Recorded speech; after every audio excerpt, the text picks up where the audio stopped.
O Agricultura Alto Vale já está no ar e destaca: produção de sorgo cresce no Alto Vale e ganha espaço entre agricultores. Santa Catarina celebra 1 ano do registro da primeira carne na lata inspecionada pelo Estado. Pecuária lidera exportações do agro catarinense em 2024, com destaque para carne de frango e suína. Nós vamos mostrar que um artesão de Vitimaçum tem chamado a atenção pelas miniaturas que faz de diversos veículos. E veja ainda: vamos mostrar as pontas de flecha e outros objetos feitos com pedras que ajudam a contar a história dos povos originários na região do Alto Vale.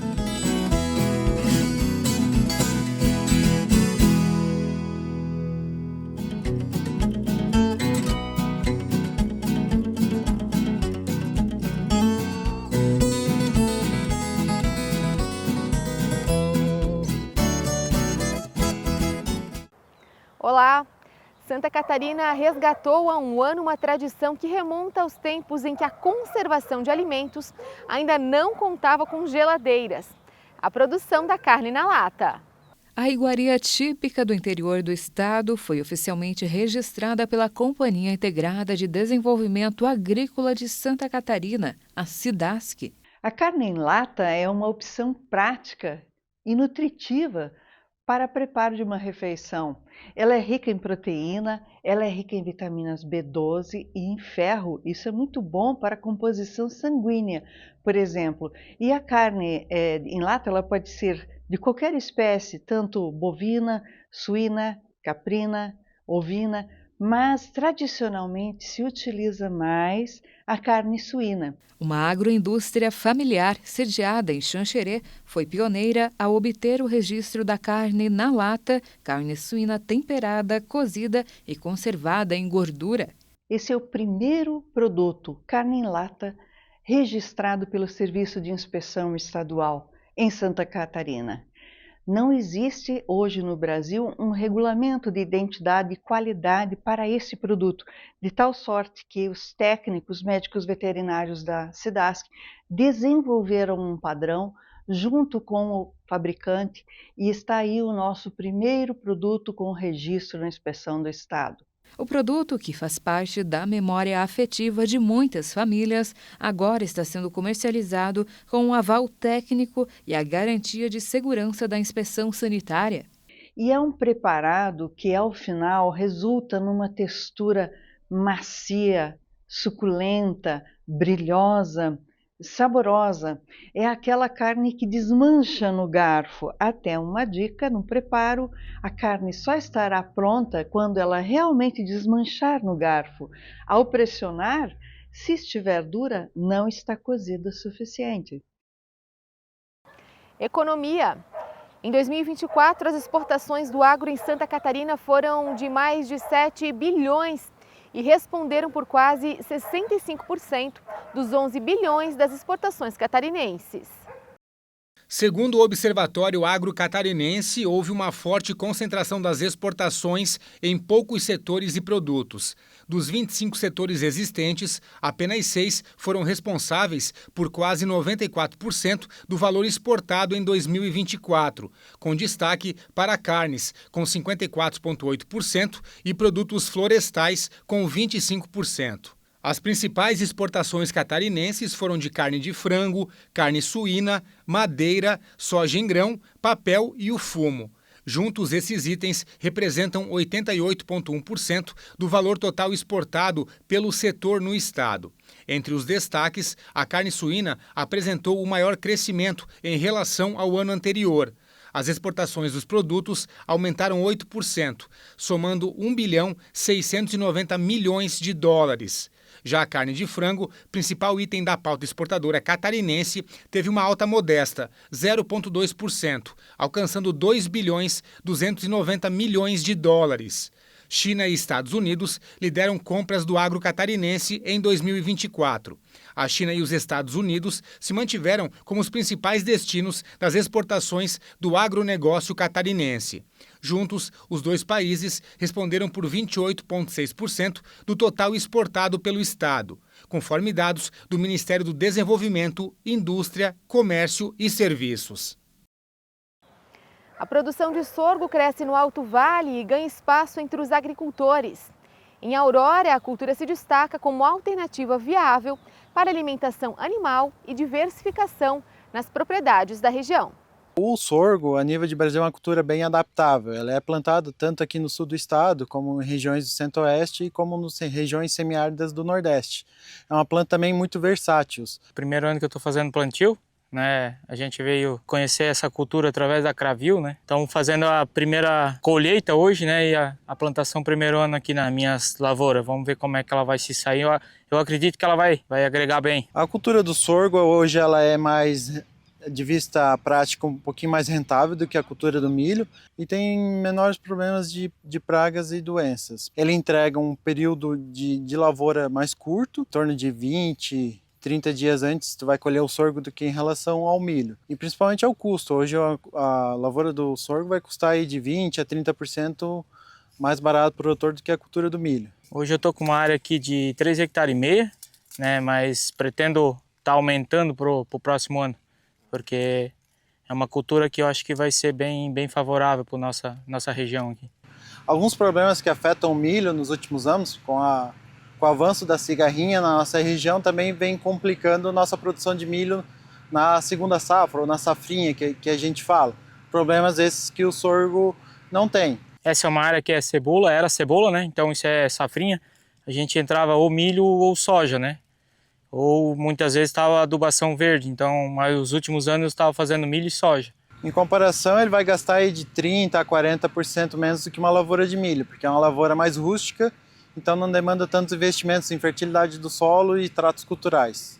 O sorgo veio agregar no lugar da soja por ser uma gramínea também, tá ajudando na doença de solo e ainda agregar um valor na rentabilidade da propriedade, né?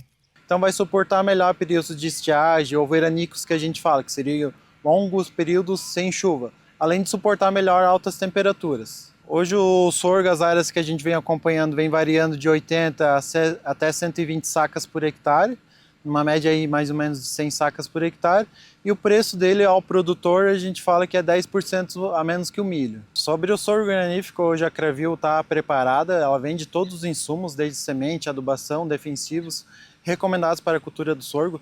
Todos os técnicos agrônomos estão treinados para atuar fazer as recomendações junto ao produtor. E hoje a Cravil também recebe o grão, então a gente fecha o ciclo inteiro da cultura, desde a compra de insumos até o recebimento do grão junto ao nosso produtor associado. Então eu vou estar conseguindo colher antes o sorgo, tendo mais tempo para fazer a preparação de solo para a próxima safra de cebola, né? Então ela se adequou bem a isso, porque eu vou estar conseguindo colher ele antes para preparar o solo melhor daí, né?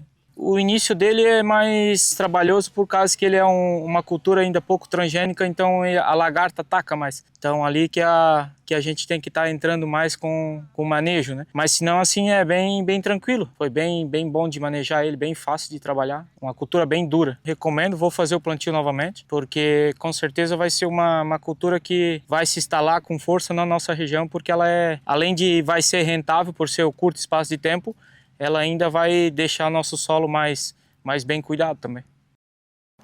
A nossa equipe foi até Vitimarsum para mostrar o trabalho de um artesão que produz miniaturas de veículos que chamam a atenção pelos detalhes.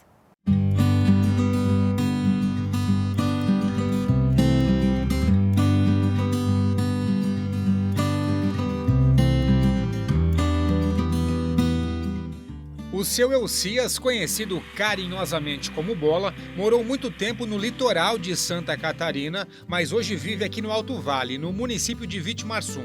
Ele contou que já havia feito alguns brinquedos, mas foi há 5 anos que ele resolveu se dedicar à fabricação de miniaturas de veículos. E o resultado impressiona.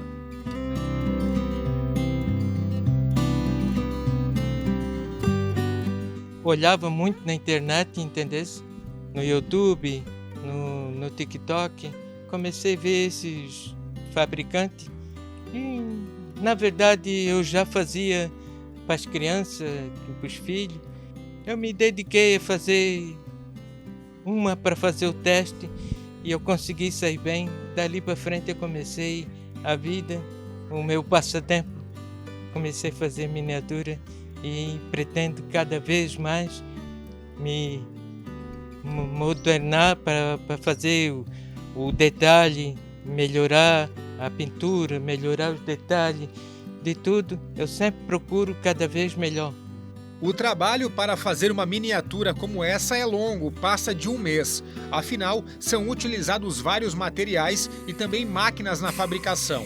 Ele precisa, por exemplo, fazer os moldes de cada veículo. Tem que primeiro, se precisar fazer um modelo novo, que eu não tenho os moldes, primeiro tem que fazer um molde para depois fazer o modelo. Eu não posso fazer nada sem molde. Cada marca de miniatura, cada modelo, tem um tipo de molde. O que não muda é a roda, tanque. Às vezes ele quer um tanque cromado, quer um tanque de inox, quer um tanque de preto. Cada miniatura tem que muda um pouco. A madeira que eu uso na gabina são madeira de cedro e compensado naval. Os detalhes mínimos, as molas, as coisas são feitas de PVC. Eu pego cano de 150, cano de 75, cano de 40, dependendo aonde vai o detalhe, a grossura do detalhe, eu corto o cano, boto no forno, estico, boto no blindex e dali eu faço o PVC para fazer a moldagem. Cada caminhão, em média, igual essas canas aqui, são 38, 40 dias trabalhados. 8, 12 horas de trabalho.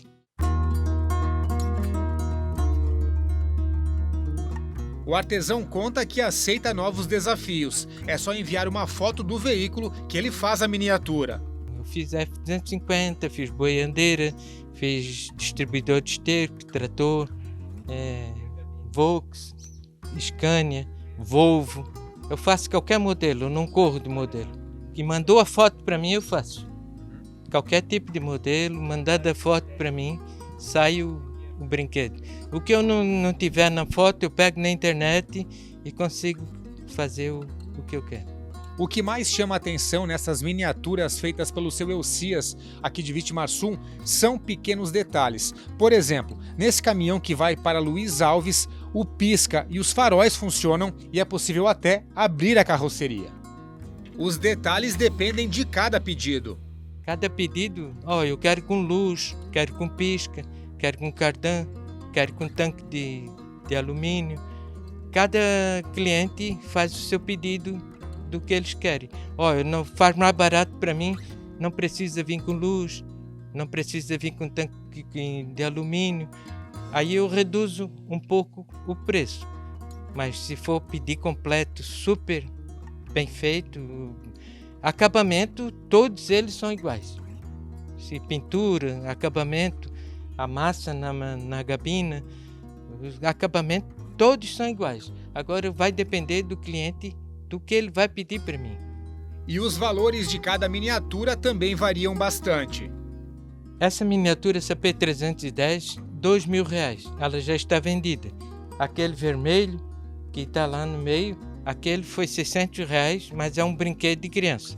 Essa é uma miniatura e aquele é um brinquedo para as crianças. O trator, R$600.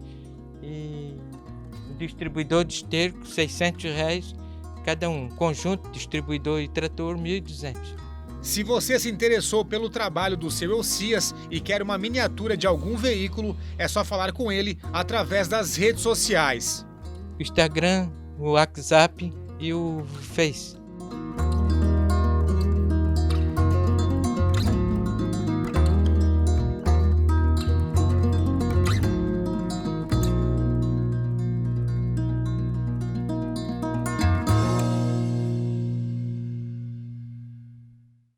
E agora tem uma receita deliciosa de empadinha de salame com queijo, diretamente da Schwartz Produtos Coloniais.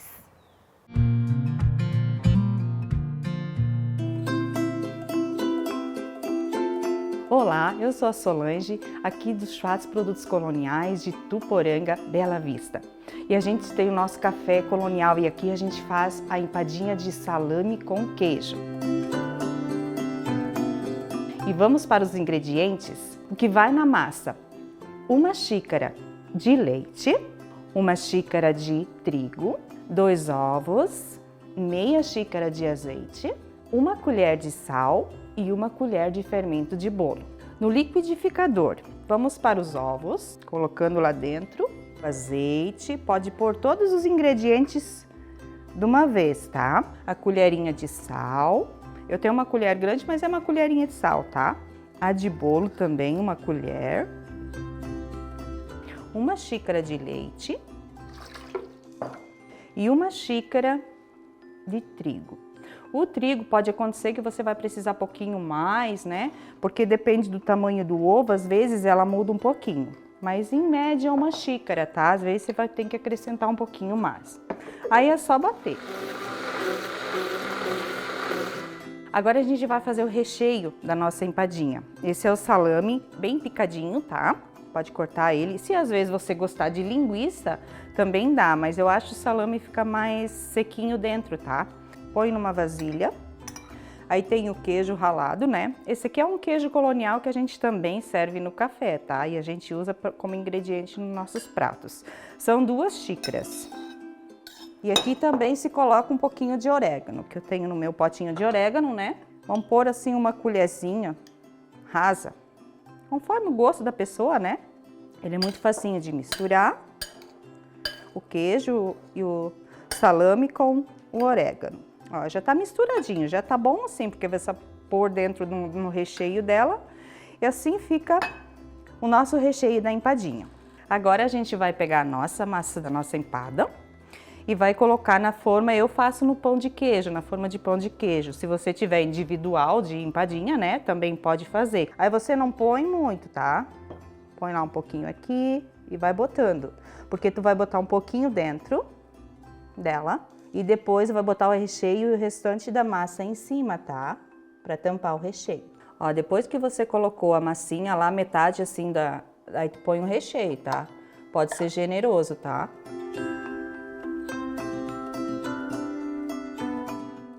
E agora a gente vai cobrir com o restante da massa as nossas empadinhas, tá? É simples assim, ó, só põe um pouquinho de massa. Ó, tá bom assim, qualquer coisa logo a gente ajeita com a colher, tá? E a própria massa vai se espalhar, porque ela cresce no assar. E agora que a gente deixou ela prontinha aqui, a gente vai levar pro forno. Em torno de 25 a 30 minutos, depende do forno, às vezes até menos, tá? Ela é bem rapidinha pra assar. Vamos lá? Então vamos pôr ela no forno, tá? Forno pré-aquecido a 180 graus. É só ficar de olho na cor dela para ela ficar moreninha e assada.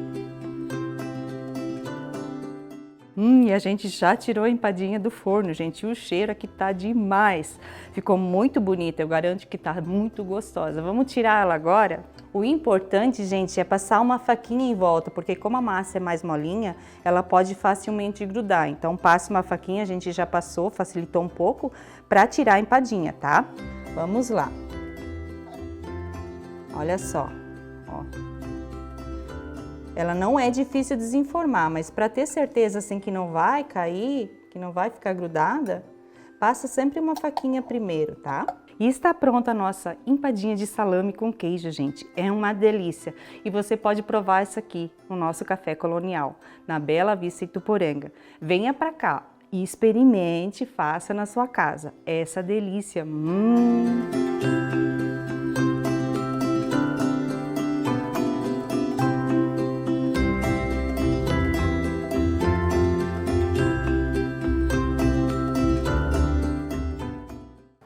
Apaixonado por história, um policial civil fez questão de se especializar também nessa área. A busca por vestígios de povos antigos, que era apenas um passatempo, rendeu um rico acervo de material, que hoje está exposto para o público em Rio do Sul.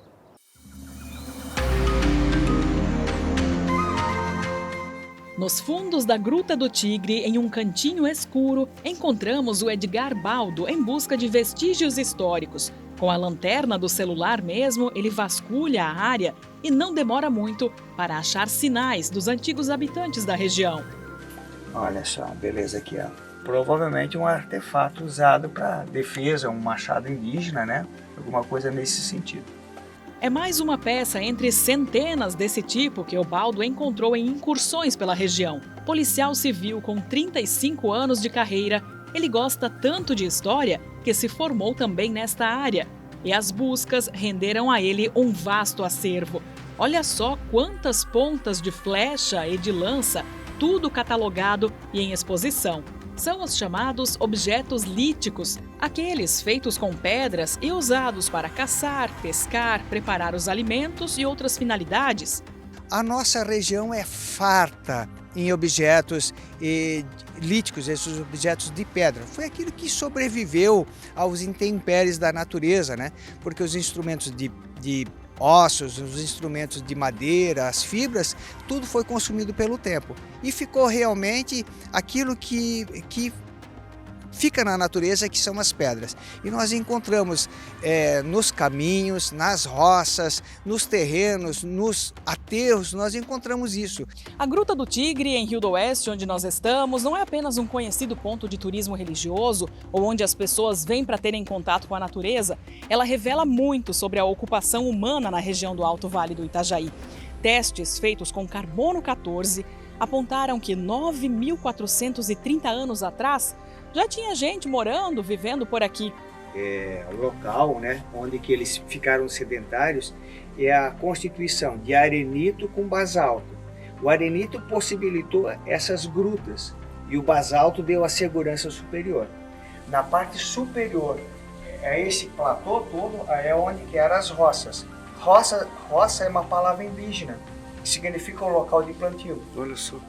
E ali eles cultivavam a maniva, que é a rama do aipim, da mandioca, e várias qualidades de mandioca. Eles também praticavam a agricultura do milho e também da abóbora. E boa parte desses objetos líticos, desses utensílios feitos com pedra, Obaldo encontrou nos municípios de Rio do Oeste e Laurentino. Esse cinturão, Serra da Fruteira, Serra Gabiroba, Baixo Amuado e também Ribeirão Café, era um cinturão que nós encontramos centenas de instrumentos líticos. Tanto que o nosso acervo hoje é digno de qualquer acervo mundial. Nós temos 600 instrumentos líticos que sobreviveram ao tempo. E ele leva muito a sério o trabalho de pesquisa.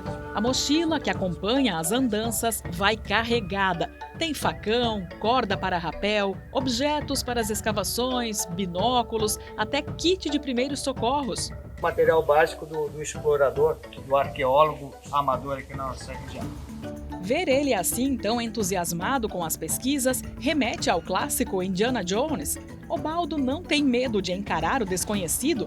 Aqui, ao avistar um possível artefato, não pensou duas vezes. Foi logo para debaixo da pedra, se arrastou no chão, sem se importar com a sujeira. E rendeu, viu? Localizou uma ponta de flecha. Nas buscas ao longo de muitos anos, Obaldo também descobriu locais onde os povos antigos afiavam as ferramentas, como essas pedreiras no rio Itajaí-Açu, em Rio do Sul. Os sulcos nas rochas de basalto comprovam a ação humana. Ali na Barra da Itopava, no rio Itajaí-Açu, nós encontramos as pedras de basalto. E lá nesse local, eles afiavam as suas ferramentas, né? Aqui é a pedreira, aqui no bairro Navegantes. E com toda certeza que também era um local utilizado para os nossos povos originários produzirem as suas ferramentas líticas, as ferramentas de pedra, né?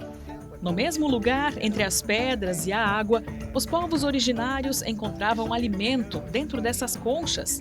Altamente nutritivo, trazia muita fonte de proteínas, né, para eles. Aqui já alguns que foram, outros pássaros já se alimentaram, outros animais se alimentaram.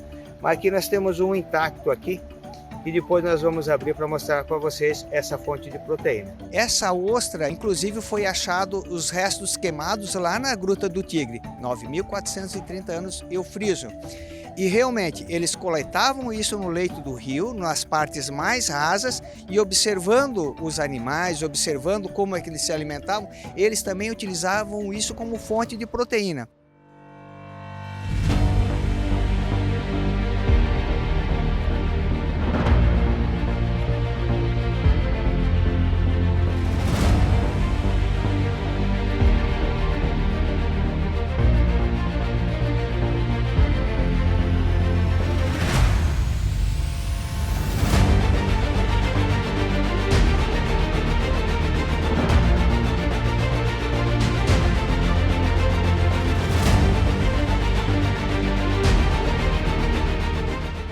Os registros do passado revelam que o povo antigo dominava o meio em que vivia, tinha muito conhecimento.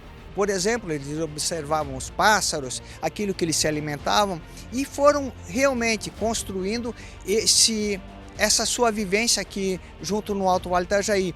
E eles eram perfeitamente ambientados com o sistema em que eles viviam. Então eles tinham o conhecimento pleno da floresta, dos animais e aquilo que podia ser consumido.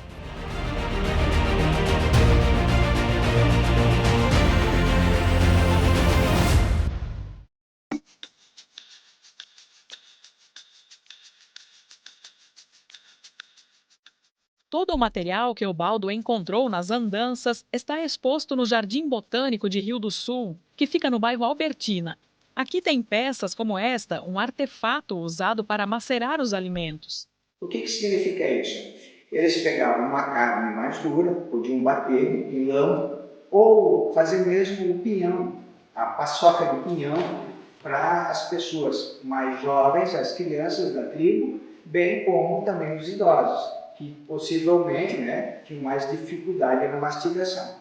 Para juntar tantos artefatos líticos, Ubaldo também contou com a colaboração de moradores da região que abriram as porteiras para ele explorar as terras ou doaram o material que tinham. Se alguém encontrar algum artefato e quiser contribuir com o acervo, pode entrar em contato com o policial pelo telefone 479-9715-9682. E o objetivo aqui do Jardim Botânico de Rio do Sul é que ele contemple diferentes áreas de pesquisa. E a gente fica muito feliz, com um pesquisador como o Ubaldo, por exemplo, que traz a história da região e proporciona esse espaço, então, estar como um mostruário, contando um pouco aqui da história da região. A polícia e a arqueologia me deram realmente assim uma grande satisfação pessoal, porque todas as portas do nosso povo do Alto Vale se abrem. Isso facilitou muito ser historiador e também um coletor de objetos. Então eu fico satisfeito por ser policial civil e realmente fazer da história do Alto Vale também parte da minha vida.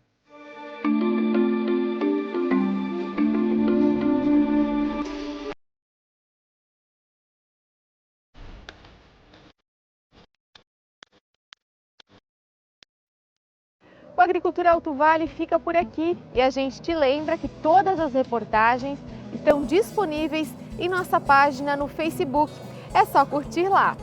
A gente se vê no sábado que vem. Muito obrigada pela companhia e até lá!